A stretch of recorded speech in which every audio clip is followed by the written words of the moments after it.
propose d'enchaîner sur la première table ronde, donc numérique et innovation, donc animée par Madame Catoire, correspondante RI pour les MEF second degré et formatrice en anglais à l'ESP.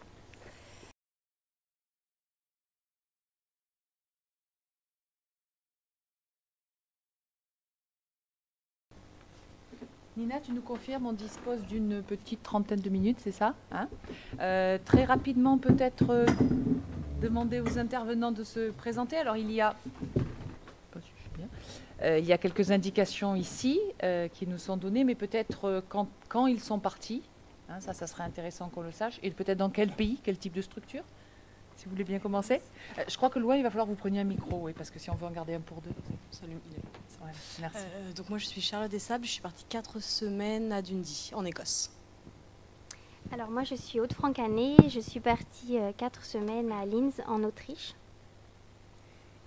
Pardon, est-ce que vous pourriez dire si vous êtes partie cette année ou dans les années précédentes? Oui, cette année. D'accord. Oui. Moi aussi également cette année. D'accord.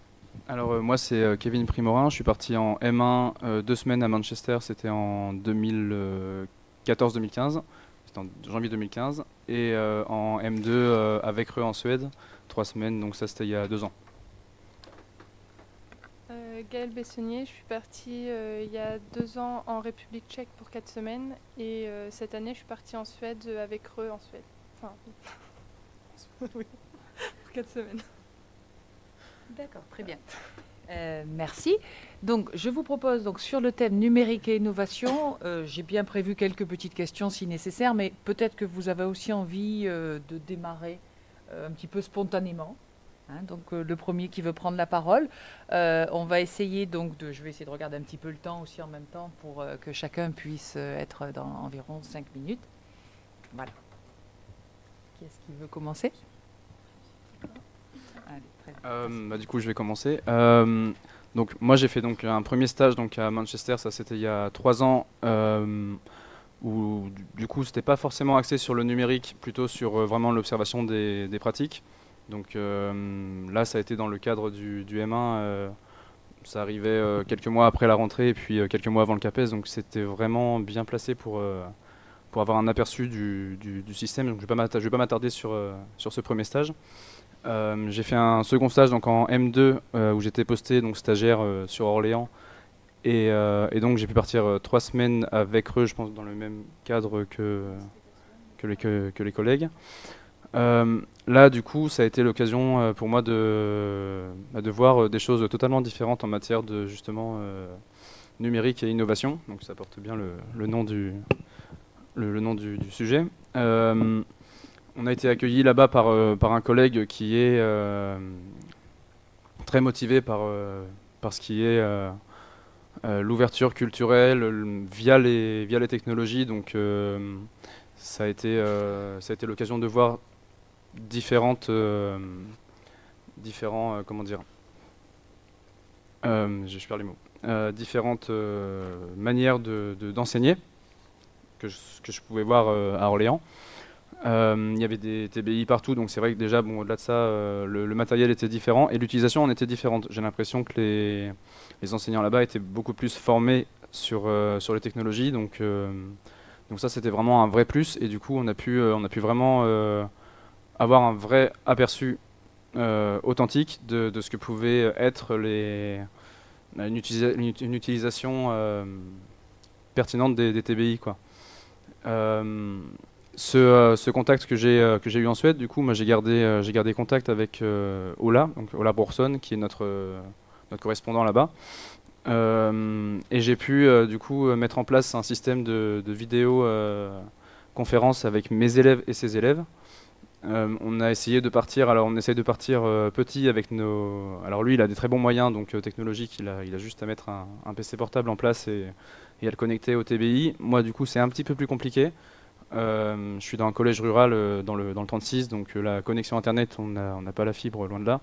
Et du coup, donc j'essaie de trouver des solutions à chaque fois pour pouvoir mettre cette relation entre nos différents élèves.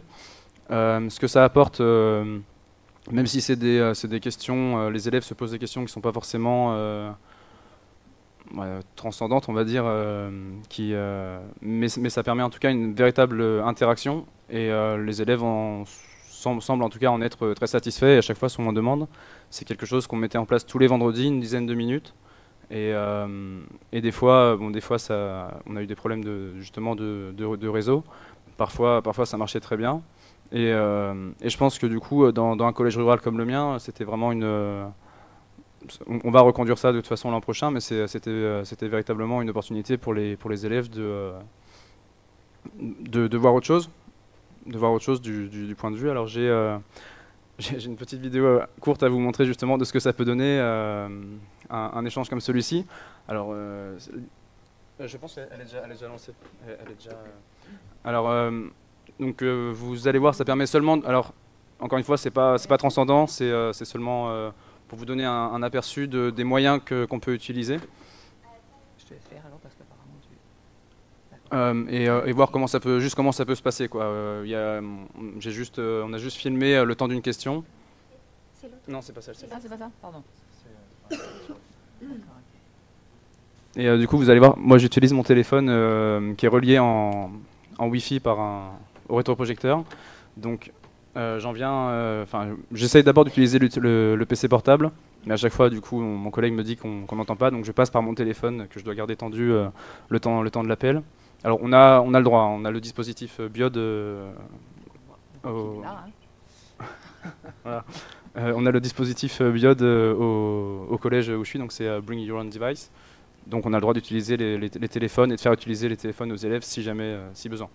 Donc voilà, le mieux c'est de regarder. D'accord. Le son... Ah oui, d'accord, on va faire comme ça. On utilise les tisses aussi. Oui, c'est une autre manière de... Alors, on remet... Let's go for a question. Le son. What's the weather like in Vecreux? What's the weather? Can someone explain what is the weather like? How warm is it? 28 degrees Celsius. That's good. Yes. Antoine, Crayons at your house. please. What's the weather like in France? Yes, please. Okay, how many degrees? Yes, Antoine? In sunny and hot. Sunny and hot. Yes. Okay, how many degrees? 20 degrees? 27 degrees. Yes, today? Are you sure? I'm not sure. No, 23. 23 degrees. Okay. Okay, so we have a second question. Donc voilà, vous voyez, c'est pas une question totalement. Voilà, l'idée c'est vraiment de créer un échange qui soit spontané. Et les élèves, ils peuvent soit avoir des questions qu'ils ont préparées d'une semaine pour l'autre, soit voilà, des questions qu'on se pose en début de séance, en fait, qu'on fait déjà. Là, ça leur permet de donner du sens. On l'a fait aussi quand il neigeait. Donc Olan avait pris son ordinateur, il nous avait montré la neige qu'ils avaient avec eux. On pouvait comparer avec le temps qu'on avait à Vatan, dans mon petit collège rural. Et du coup, on a pu voir, voilà, ça permet aux élèves de voir vraiment d'autres choses. En matière d'innovation et justement par rapport au numérique, je suis justement en train de voir avec Ola pour voir. Alors lui, il est correspondant chez Smart, donc chez Smartboard. Donc on a pu travailler aussi. Je ne sais pas s'il y a la photo. On a pu travailler par un site qui s'appelle Smart Amp. Je ne sais pas si vous connaissez, qui permet de travailler sur un même document. Dans le dossier, là.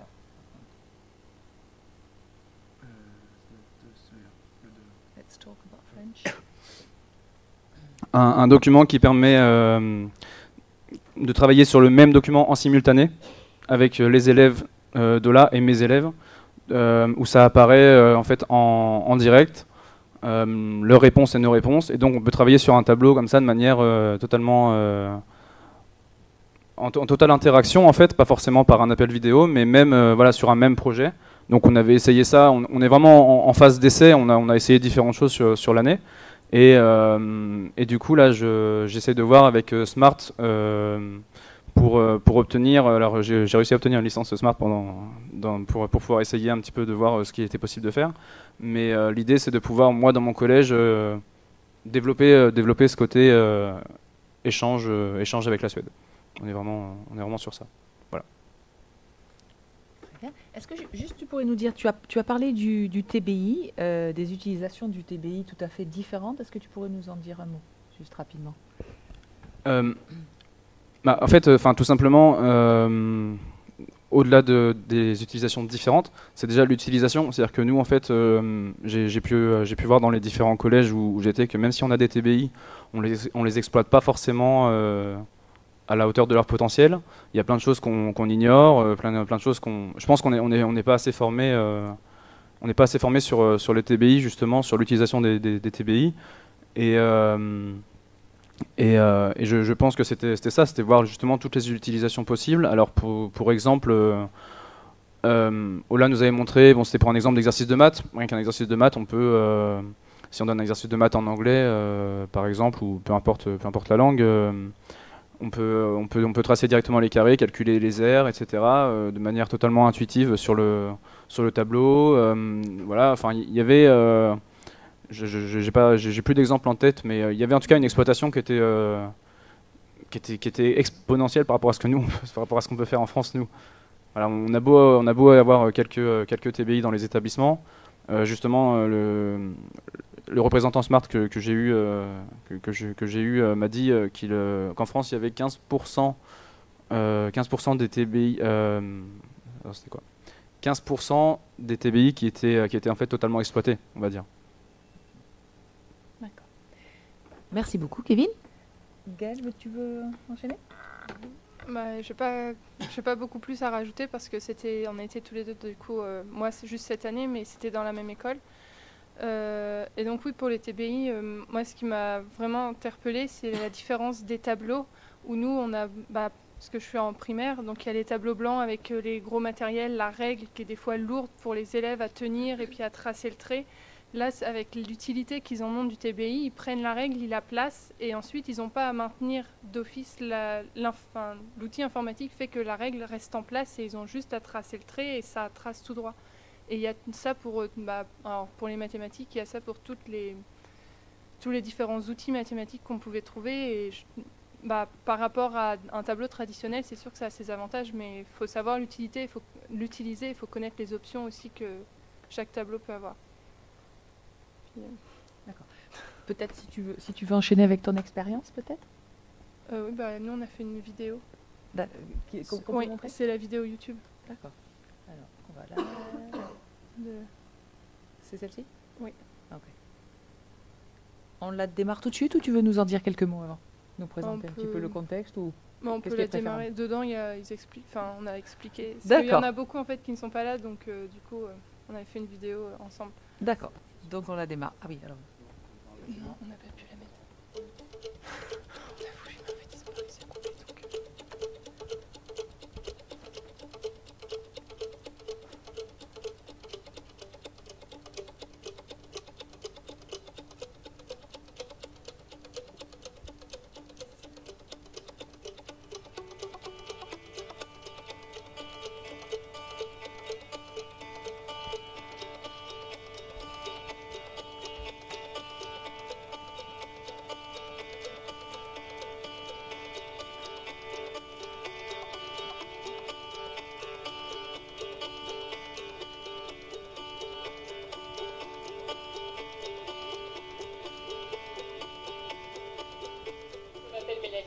Je suis professeure des écoles dans une école maternelle à Tours et nous sommes actuellement avec eux. Bonjour, je suis Gaëlle, professeure des écoles à Chartres dans une école élémentaire. Nous sommes dans l'équivalent d'un collège. Bonjour, je m'appelle Hubert, je suis professeur de lettres dans le secondaire. J'enseigne cette année à Châteauroux et nous sommes aujourd'hui à l'école de Torren Fremtil. Je je m'appelle Elodie et je suis professeure des écoles à Bourges. Et comme vous pouvez le voir, eh bien, on est plutôt bien ici.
Du système éducatif suédois, c'est avant tout les enseignements pratiques tels que la cuisine, le bois ou encore la découverte des techniques autour du textile. Ce qui m'a interpellée, c'est la place du numérique. L'école est entièrement connectée avec des TBI dans toutes les salles de classe et un ordinateur est fourni à chaque élève. Nous avons pu observer les aspects positifs, mais également les limites. Une chose que je retiens, c'est l'autonomie dans le travail des élèves, la possibilité qu'ils ont de se mettre au travail par eux-mêmes et d'expérimenter les choses. Pour ma part, ce qui m'a le plus interpellée, c'est la facilité et l'aisance avec laquelle s'expriment les élèves, tant dans la classe qu'en dehors de la classe, sans peur, sans crainte du jugement. J'associe cela à la proximité qui existe entre l'élève et l'enseignant et qui finalement favorise un climat de confiance. Très bien.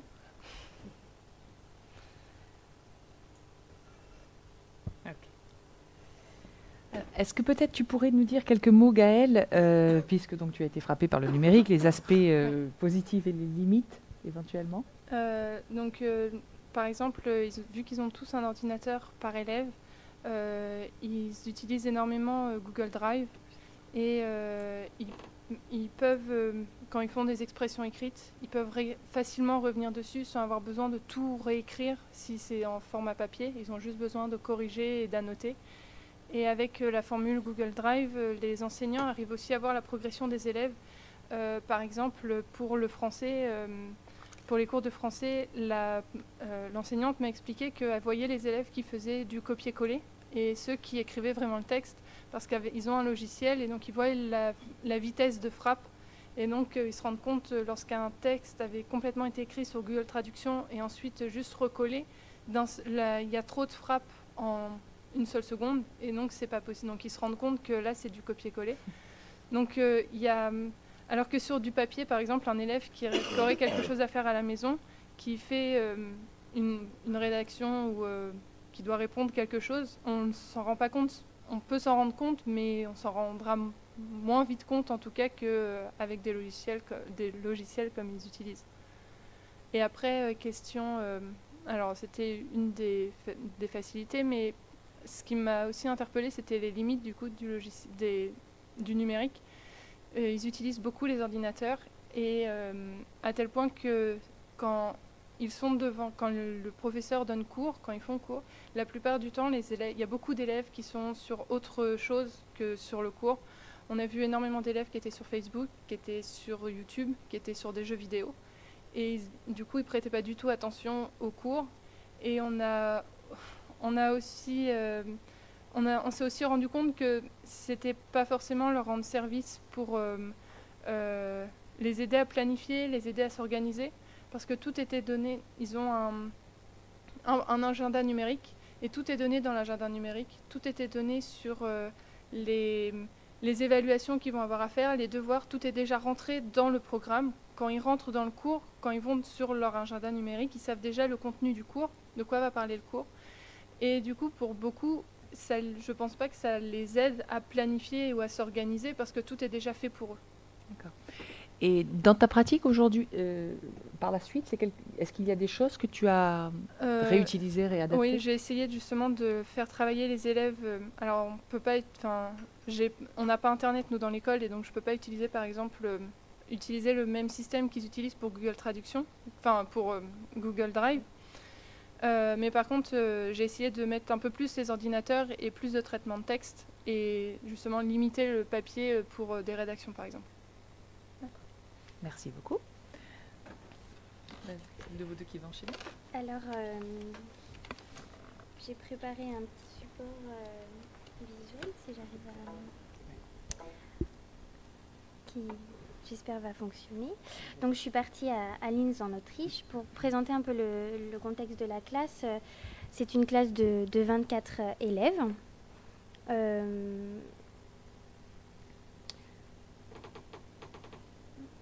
24 élèves, voilà.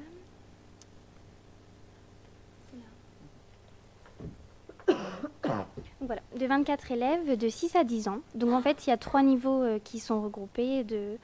Il y a le preschool, grade 1 et grade 2. Et 79% des élèves de cette classe sont issus de l'immigration. Et il y a 13 nationalités qui sont représentées dans la classe. Et donc cette différence, l'enseignante en a pris une richesse. Par exemple, pour les anniversaires, la chanson d'anniversaire est chantée dans les 13 langues et en allemand, parce que c'est la langue d'enseignement. La spécificité de cette classe, c'est qu'il y a 2 enseignantes, une enseignante principale et une enseignante secondaire. Elles se sont réparties les domaines d'enseignement, mais elles travaillent aussi en équipe. Elles sont dans la semaine très souvent toutes les 2 présentes dans la journée. La deuxième spécificité, c'est le chien. Il y a un chien dans la classe. Oui,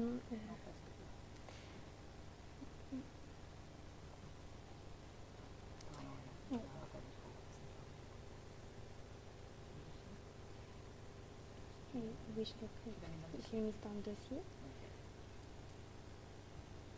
Voilà, juste pour vous montrer... Non. Donc c'est vraiment une aide, c'est une présence en plus pour les élèves. Ils jouent avec, ils ont appris à lui donner à manger, lui donner à boire.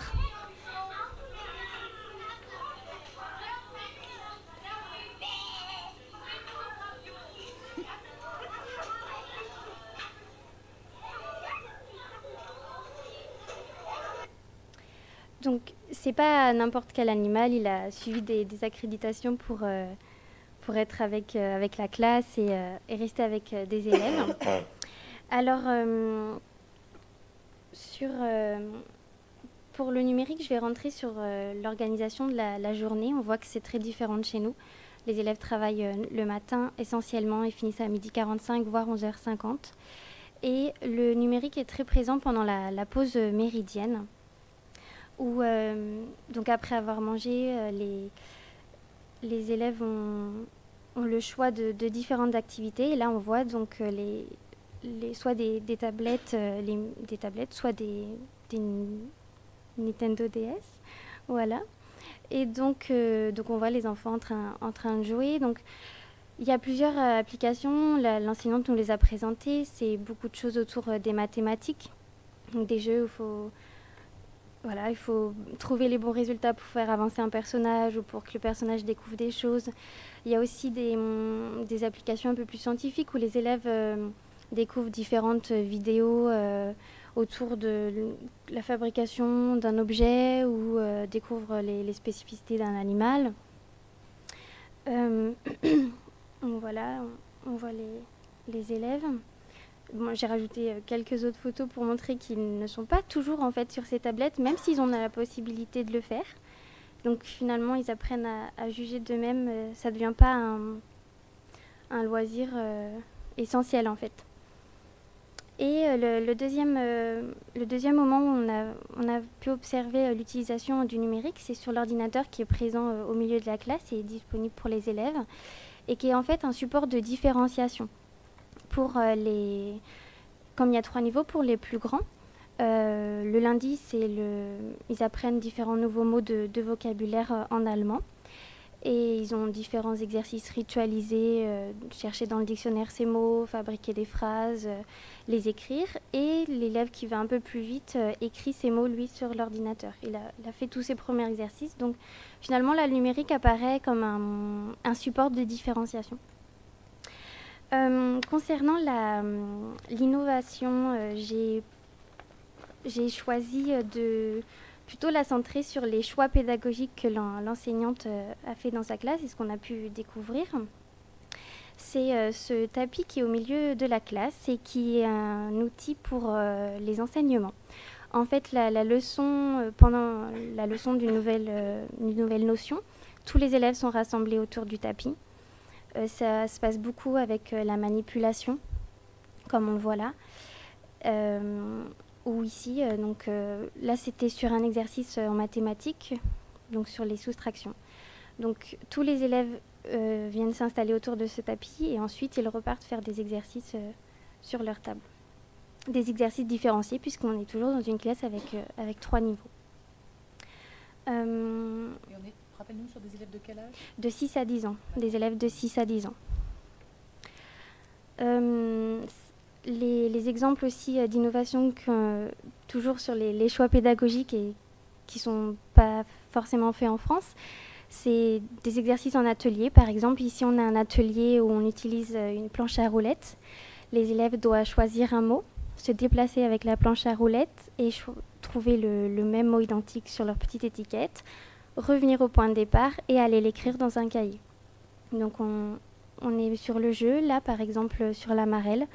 L'élève saute et choisit les étiquettes, toujours pour écrire des mots. Ici, on a une pêche à la ligne. Donc, on est vraiment par le jeu. Là, c'est avec un ballon. Sur des 2 côtés de la fenêtre, séparés par la ligne, l'élève doit, avec sa balle, frapper les 2 mêmes mots. Donc, reconnaissance visuelle de l'écriture des mots.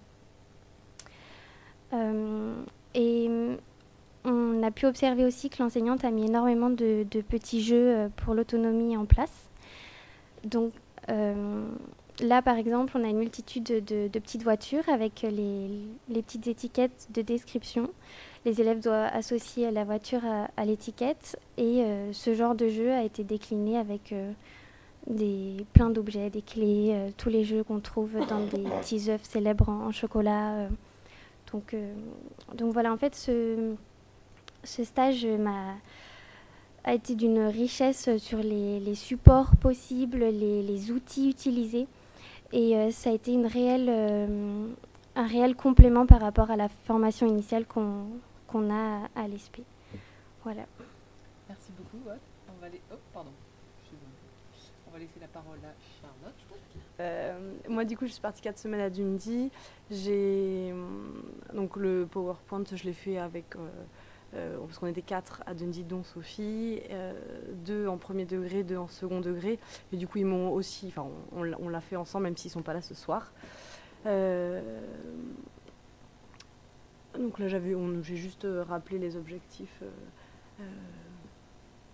Ce que nous, on attendait de ce stage, donc faire évoluer notre pratique professionnelle, ce qui a été dit tout à l'heure, donc observer des méthodes pédagogiques différentes, appréhender un nouveau système éducatif, voir l'organisation des établissements qui ne sont pas du tout comme les nôtres, améliorer son anglais et découvrir une nouvelle culture, mais ça, je pense que c'est la même chose pour tout le monde.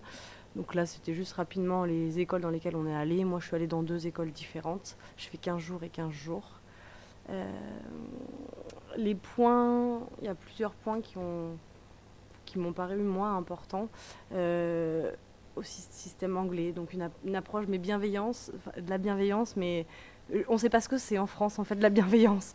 Parce que je pense que je ne les ai pas entendus dire un mot négatif. Pas un stop, pas un arrête, pas un tu te tais, il n'y a pas de punition, il n'y a rien du tout.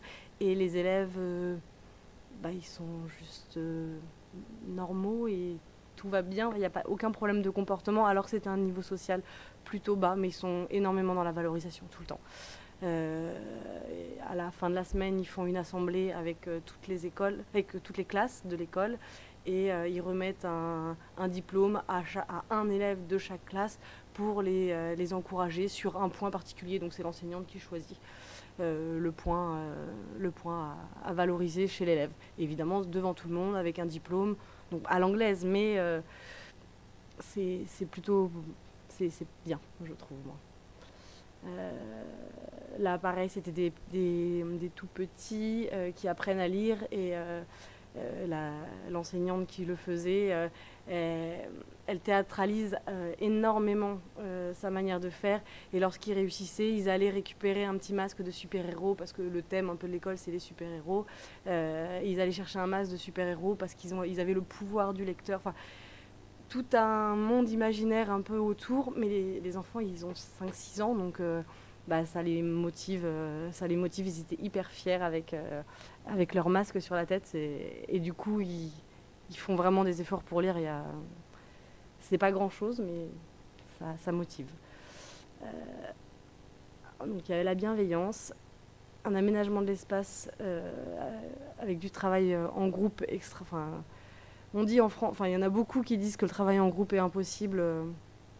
Non. Quand les élèves sont habitués depuis pas depuis la maternelle, mais depuis qu'ils sont rentrés à l'école, donc 5 ans, je parle pas de la nurserie, ils ont juste l'habitude de travailler en groupe, de ne pas faire de bruit, de se lever, de discuter avec les autres, de chuchoter. Là, toutes les tables ils étaient 4, 5, 6 par table, et il n'y avait pas plus de bruit que ça. Ils s'entraident. Oui, après, ils varient également. Là, ils sont assis sur les espaces, et les classes étaient très très grandes.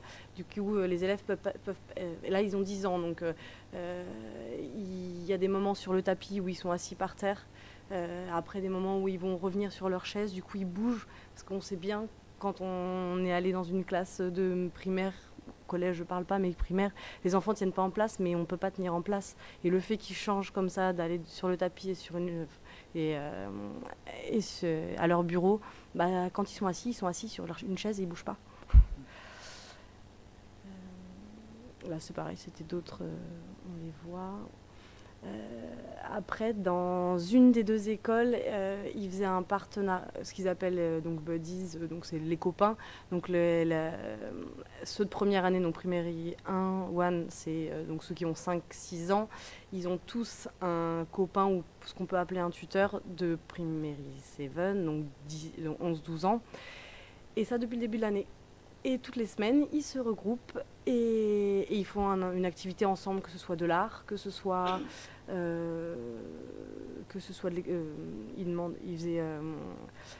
y avait une activité sur les livres où le plus petit devait choisir un livre, et le grand avait un questionnaire, et il devait dire pourquoi tu as choisi ce livre-là, pourquoi c'est ton livre préféré, et le grand notait tout. Et après, il lui posait des questions, et les grands, ça marche du tonnerre. L'enseignant n'a rien besoin de faire à part donner les consignes. Ils s'autogèrent, et les grands prennent soin des petits, mais il y a même ceux qui sont un peu plus énergiques, ils bougent pas.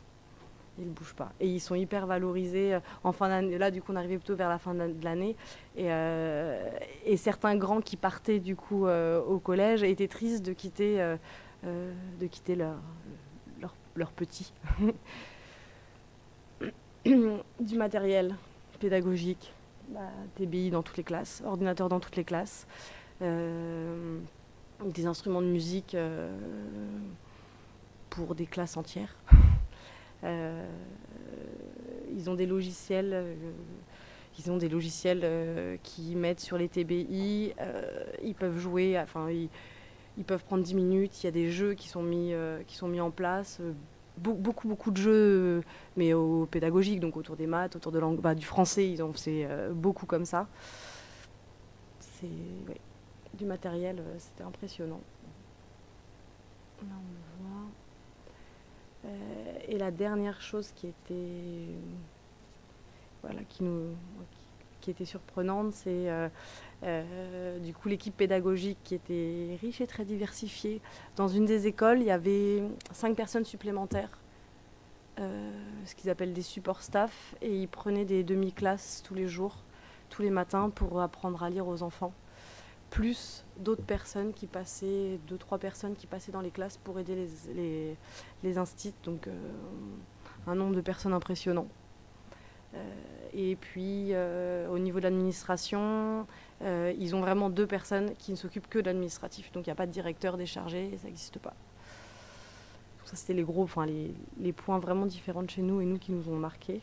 Et après, ça c'était les petites photos de Scotland. Voilà, les petits à côté. Donc ça, c'est les écoles qui sont très écossais. Les petits paysages, ça, c'est les petits plus. Et la nourriture, bien sûr. Voilà. Du coup, il faut un micro, alors peut-être est-ce qu'à ce moment-là...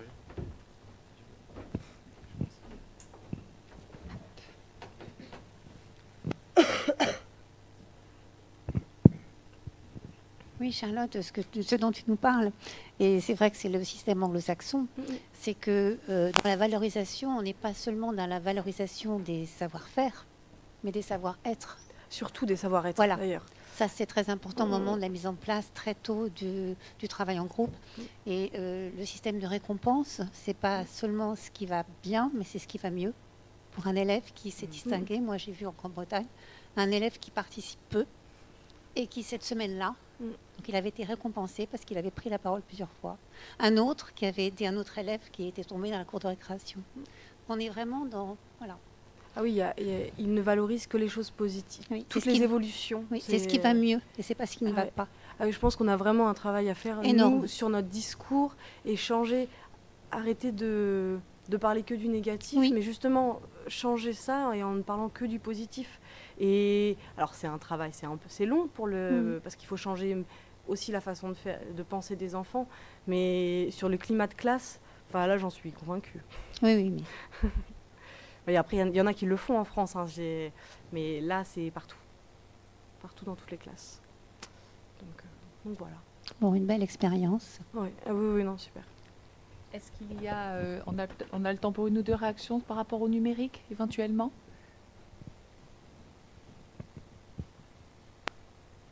Bon, bah, je crois que... Ah, pardon.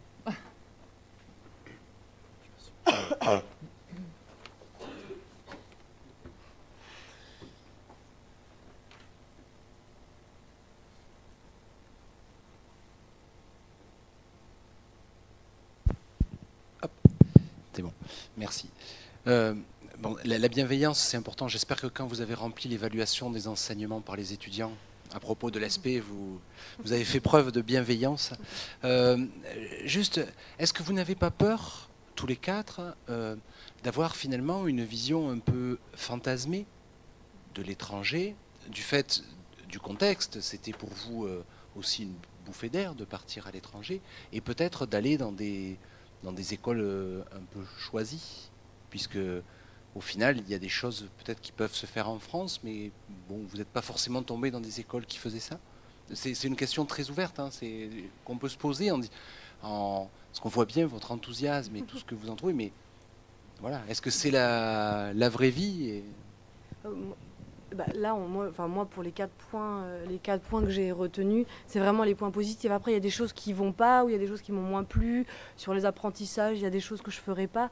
Mais le fait d'aller à l'étranger, ça nous permet de prendre plein d'outils, plein de choses, plein de petites choses.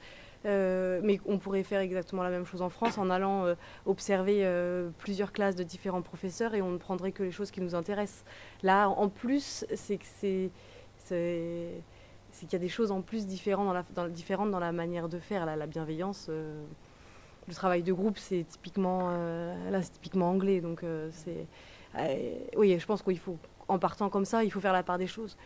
Leur système n'est pas parfait, mais oui, je pense qu'il n'y a aucun système parfait. Mais c'est à nous, du coup, de trier et de prendre ce en quoi on croit et ce qui peut nous aider, et ce qu'on peut mettre en place, nous, dans nos classes. Ouais, bah, du coup, non, j'allais dire, il n'y a pas de système utopique en fait. Enfin, le but c'est d'aller puiser un petit peu là, et que ce soit effectivement en Angleterre, en Suède, peu importe. Si j'ai l'occasion de faire d'autres stages, je me réinscrirai à l'ESP exprès pour ça. Mais le but, c'est vraiment de s'enrichir, effectivement, même dans une classe d'un collègue. Moi, cette année, j'ai eu la chance de continuer justement à aller voir une collègue. On s'est dit qu'on irait se voir comme ça. Parce qu'on a un peu ce truc-là en France de la porte fermée. Moi, j'ai pas envie de ça, donc justement d'aller voir. J'ai puisé des choses chez ma collègue, elle a puisé des choses chez moi. Et le but, c'est ça, c'est de se construire. De se construire de ce qu'on voit, que ce soit à l'étranger ou en France en fait. Je pense que c'est très très important ça pour tous les jeunes qui commencent, où on sait pas trop, on n'a pas d'idée, où on essaye des choses, ça marche pas. Mais là, le fait d'aller dans d'autres classes, peu importe où, ça nous donne des milliards d'idées. On essaye, ça marchera peut-être pas, mais en tout cas, on a des outils. Je pense que ça donne une force en fait, ouais. C'est ça. Ouais. Oui, puis après, même sur le moment, comme on a vu plein de choses, on fait une séance, ça marche pas très bien, on fait « Ah tiens, là j'avais vu ça chez une autre collègue, peut-être que là maintenant, je peux essayer à sa manière à elle. » Et puis on a aussi, les enseignants en France, j'ai l'impression qu'il y a une grosse peur de l'échec, justement, ou du regard de l'autre enseignant qui peut venir, ou justement, encore une fois, avec cette porte ouverte, porte fermée. Mais là, par exemple, moi, ce que je fais avec la Suède, il y a ou la peur de perdre ses élèves aussi, tiens, ça peut être quelque chose aussi qui peut aussi mettre en péril des activités. Moi, le Skype que je fais avec les élèves suédois, avec mes élèves, parfois ça marche pas, parfois je perds ma classe, je m'en relève, je suis là, a priori ça va. Mais voilà, ça fait partie des risques, il faut prendre des risques, quoi. Faut expérimenter, il faut essayer, il n'y a pas de choses utopiques. Ce qui peut marcher le mardi peut marcher moins bien le vendredi et vice versa. Que ce soit, encore une fois, que ce soit à l'étranger ou dans l'innovation, enfin peu importe ce qu'on fait, faut prendre plaisir, faut s'amuser en fait aussi. Oui, c'est bien pour ça aussi que ce stage, on dit, remplace certaines semaines de stage en France, parce qu'on voit qu'il n'en est pas si différent. Vous êtes allé chercher des choses que vous seriez aussi allé chercher en France, et en même temps, il est quand même aussi différent. C'est pour ça qu'aussi, il sert de stage d'ouverture. Pour tenir à peu près le temps, on va sans doute s'arrêter là. Merci beaucoup à tous les quatre de nous avoir fait voyager, de vos témoignages très précis, et on va laisser la place.